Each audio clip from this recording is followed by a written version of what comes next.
I am delighted to be with our family again tonight. Thank you, Ed and Dave, and those of you who are on the stage. My friend, my brother, my lawyer, my counselor, Mark Morrell, and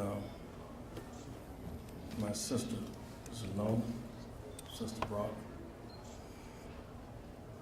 I developed an acute sense of anxiety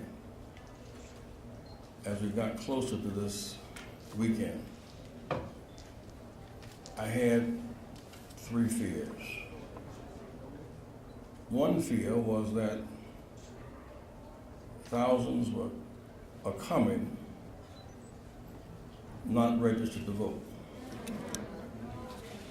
There are many people at this voting commemoration unregistered. No one has a right to do less than their best. And many of us are developing our potential, developing coalitions.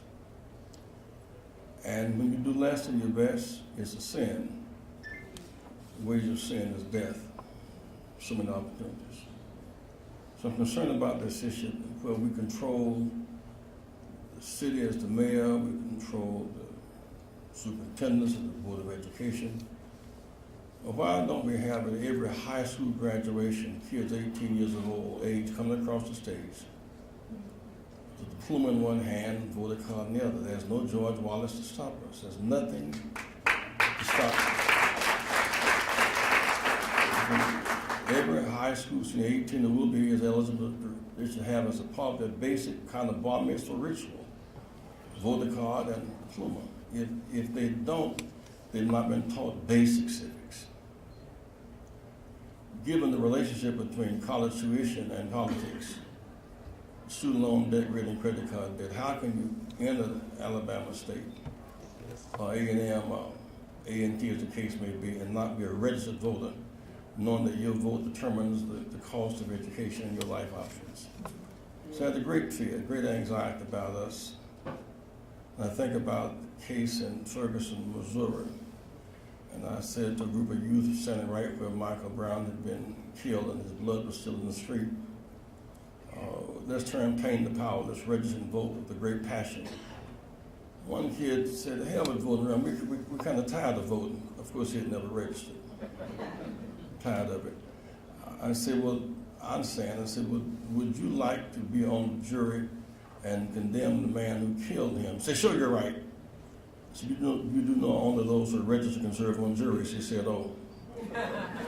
You just didn't know any better. And so we have at our command now high schools and colleges and the like. We have the capacity to register people without intimidation, without the billy club and the horses kicking. And so that's, the second one was the Voting Rights Act of 1965 is dead. It was gutted by Shelby decision. In 1870, we got the right to vote 5 years after emancipation, after the abolition of slavery. And the mistake we made was put the slave masters in charge of implementing it. They had no motivation to do so. But we still could vote because we had the troops there to oversee their behavior. So they couldn't do certain, and they cut a deal, the Tilden-Hayes Compromise. And once the troops left, then tyranny set in. By 1896, the courts caught up, and so for another 58 years we were locked out because the troops left. In the last 50 years, it was not just blacks getting a chance to vote. As you know, Mark, we talked about this much. Blacks couldn't vote. White women couldn't serve on juries in the South. 18-year-olds couldn't vote, those serving in Vietnam. You couldn't vote on college campuses. You couldn't vote bilingually. You couldn't get delegations proportionally. It took 25 years beyond the bridge to begin to democratize democracy in some measure. And during that 25-year period, every scheme kept coming, gerrymandering and annexation, at-large, road purchase schemes to keep, they never gave up on undermining the vote.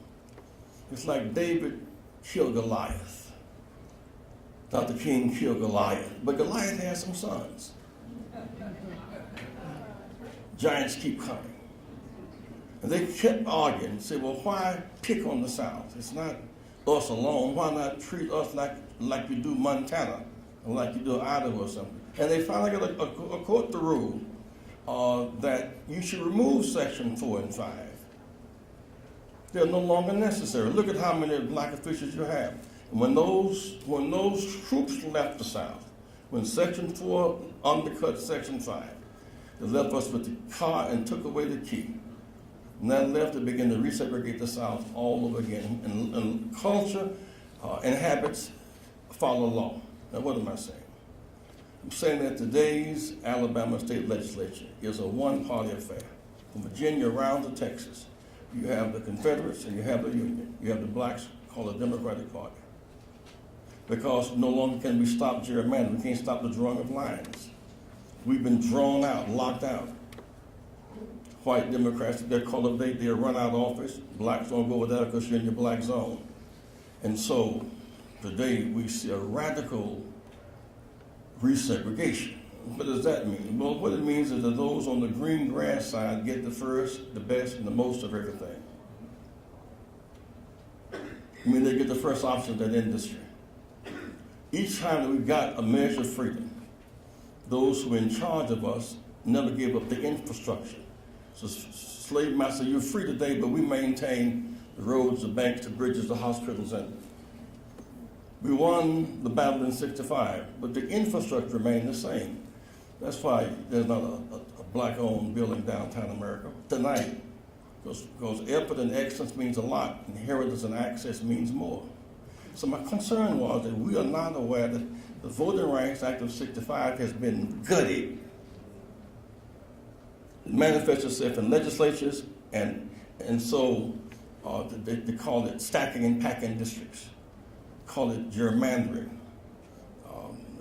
they call it voter ID, and they call it moving precincts off the college campus. You can't vote on Miles College campus. You can't vote on Fort Valley State's campus. You can't vote on A&T's campus. Moving precincts off of campuses, putting precincts 4 and 5 miles down the road. The Voting Rights Act of '65 is dead. So should we be celebrating or should we be marching in protest? This is a protest event. We cannot be happy when Section 4 in Shelby has undercut Selma. The last point was, my concern was to appreciate, I thought that some people who played a huge role may not be appreciated. Justice John Lewis and Hosea was up front, and Turner. Mrs. Boynton was beat in that same demonstration.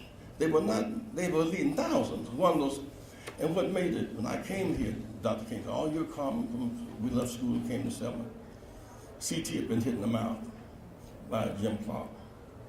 We came out of Brown's Chapel Church, and CT said, that's the sheriff that went down the street, they're looking for me. Where they were gathering is a place where Calhoun now owns the store. And we dashed out the side of Brown's Chapel, went down and cut up in the project, and that was the door open, Doris. And when the door was open, we said, I said, CT, let me run in the house. I ran in the house, and they said, who are you? I said, man, we work with Dr. King. She said, you sure? I said, yes, ma'am. And CT came in the house. I said, let's have prayer. She said, can I trust y'all? We said, yes, ma'am. Are you sure we can trust y'all? I said, yes, ma'am. She said, when that man who owns the restaurant says he don't know who killed that man, that white man with the white collar on, said he's lying. Said the people who killed him eat there all the time. And when the man left, they say he was from up north, and they came back with blood on their stick. And so asked the FBI to ask him again so he can't keep on lying. That's how we found out we were running into the house.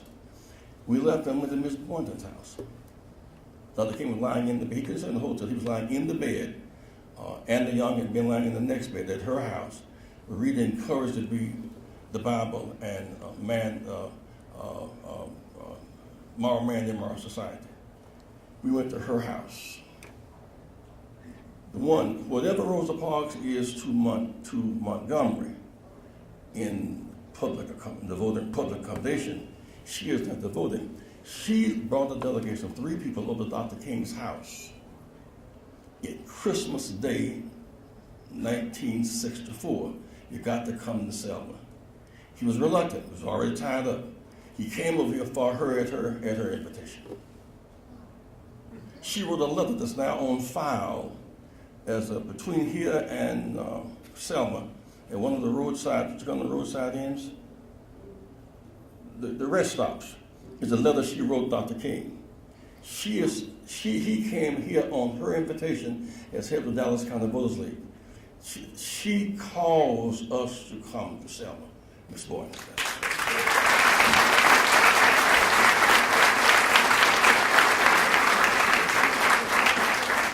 But I went by the house last night that she lived in. That house is now condemned. Down that street, people out running water tonight. Dallas County, 40% poverty. 65% children in poverty. 1 million people in poverty tonight. And they don't want federal government money to come to Alabama. Well, 45% of the state government's federal budget.